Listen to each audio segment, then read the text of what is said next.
All rise. We will obey.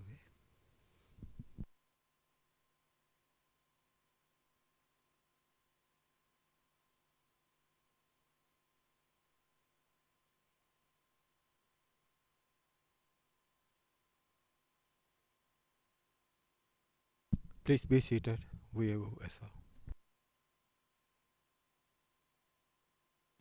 Yes, just before I give the various rulings, one thing I did miss out was really to do with items relating to victims. Firstly, the VPRS and mapping reports.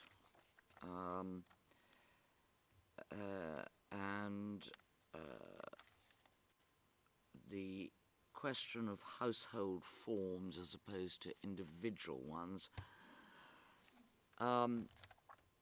as well as victims in pre-trial. Now, we had in mind, and I just want to hear at this stage if there's any objection to make various orders.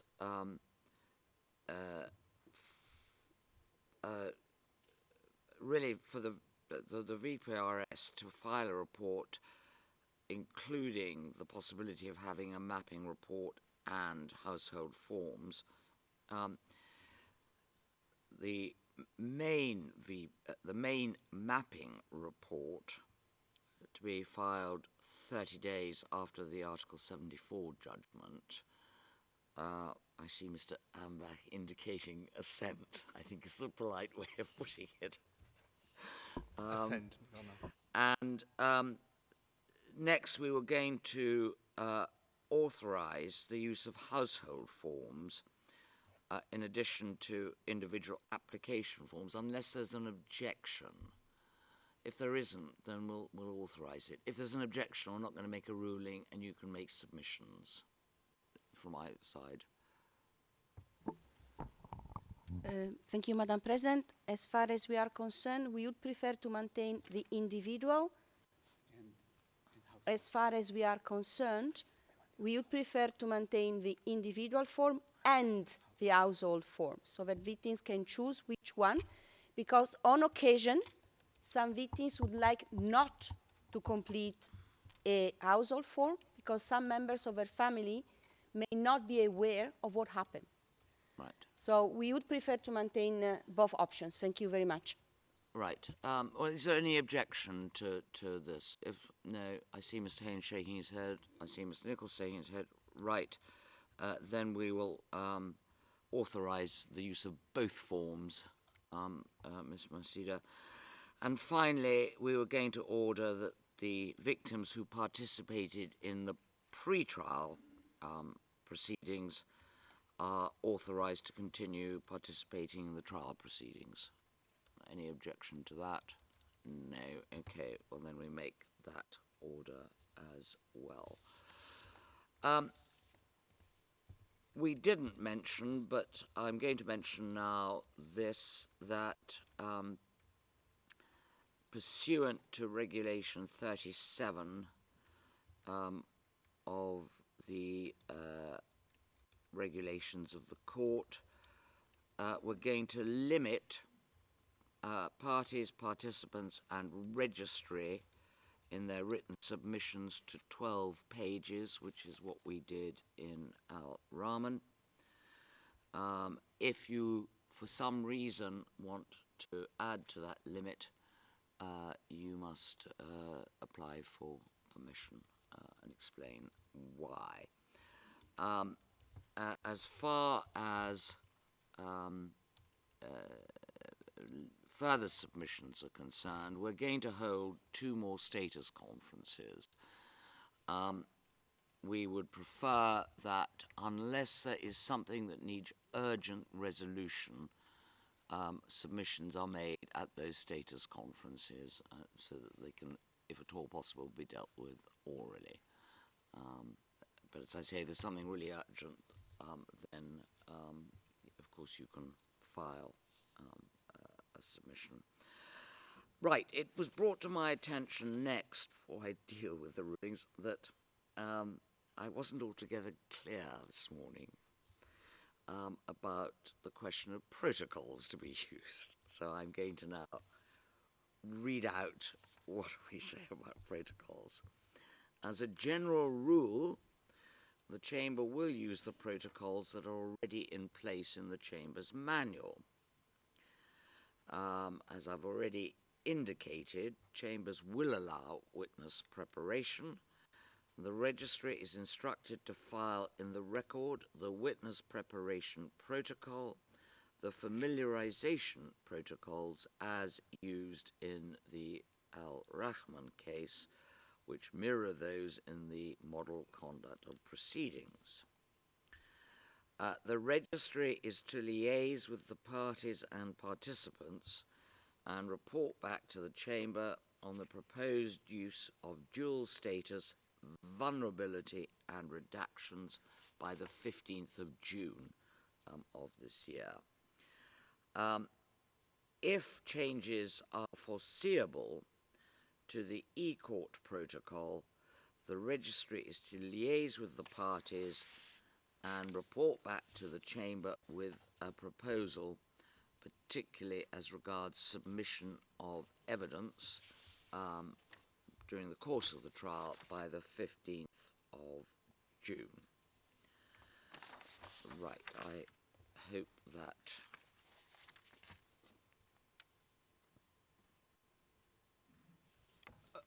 yes, sorry, and I forgot to say that the cut-off, no, I was about to say that actually, but anyhow,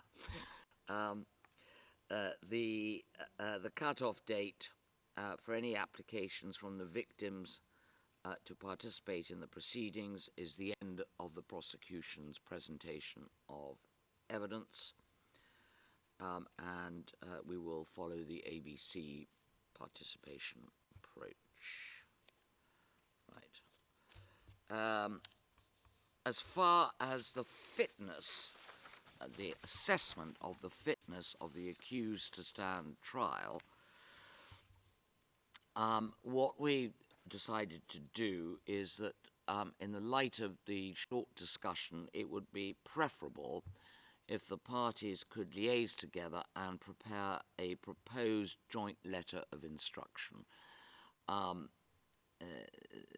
We were going to do it ourselves, but then we thought that you might then want to object, so it's probably simpler if the two of you can come to an agreement. We would like that, please, by Friday of next week, which is the... actually, no, I think we said a week today. What's a week today? 3rd of June. Yeah. Wednesday. Yeah, sorry, my fault. Not Friday. Wednesday, the 3rd of June. And registry, we would be grateful, please, if you could contact the experts immediately to check on their availability and let us know by the end of the week. That's the 3 experts who saw him before. Right, as regards, first of all, then to the decisions we've come to, the start of trial, we are prepared to accede to the prosecution's application of the 30th of November as the start of trial. The trial will run on a daily basis until the judicial recess, or thereabouts. We have to wait for the report on the accused's fitness, and they will specifically be asked to, if they find him fit to stand trial, about the proposed sitting. The Chamber would obviously like to sit, subject to witness problems, 5 days a week. But we note the recommendations that were made for the confirmation hearing, and so it may well be that we'll have to adjust it. If we have to have a day for the accused not to be in court, each week. That doesn't necessarily mean it won't be a sitting day, because we can use that day to deal with any administrative matters or any legal arguments that are due to take place, subject, of course, to the accused waiving his right to be present. So effectively, at the moment, as I say, subject to what reports we get, it should be taken by all parties, participants in the registry, that we will be sitting continuously until the recess at Christmas. We very much also urge the registry to make the necessary arrangements so that for the opening statements at the end of November there can be interpretation, even if there isn't a sufficient pool of interpreters for witnesses. I think it's important that opening statements can be understood by those in the Philippines. Right, so the deadlines for the prosecution in the lead up to trial. The prosecution provisional list of witnesses and evidence by the 29th of June. Its trial brief, final list of witnesses and list of evidence relied upon in the trial, 31st of August, which is 3 months before the trial. And the same deadline, that is the 31st of August, applies if you wish to add new incidents. Plus the list of experts, and appreciating the difficulty sometimes in getting experts to provide reports. We would like as many reports as are available, and if a report isn't available, then at least a summary of what it is expected that the expert will be saying in his report. Any evidence disclosed or to be added to the list of evidence after that date is strongly discouraged and will be subject to the Chamber's authorization, good cause to be shown, with a full explanation for the reason for the delay. Simply a reminder that disclosure of exculpatory evidence and Rule 77 should be done on a rolling basis. After our discussion this morning, review your evidence to make sure that we avoid having repetitive, irrelevant, or over voluminous evidence.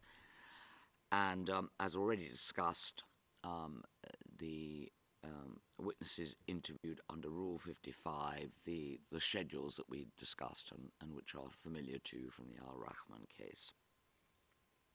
As far as pretrial motions are concerned, if there is any issue that needs resolution before the start of the proceedings, pursuant to Rule 134, 1 and 2, again, cut-off date 31st of August.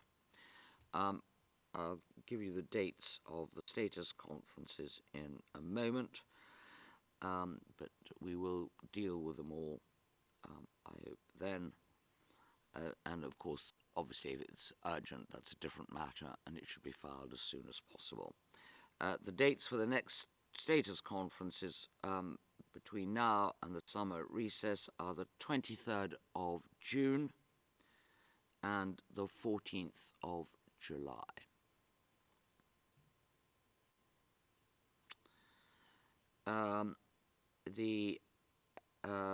As indicated this morning, the defence's indication of issues and defense to be provided by the 30th of October. The legal representative of the victims' trial brief, 28th of September. As far as agreed facts are concerned, we're not going to set a deadline, but we will review the position at each of these status conferences. We echo or repeat our hope that you can reach a substantial number of agreed facts.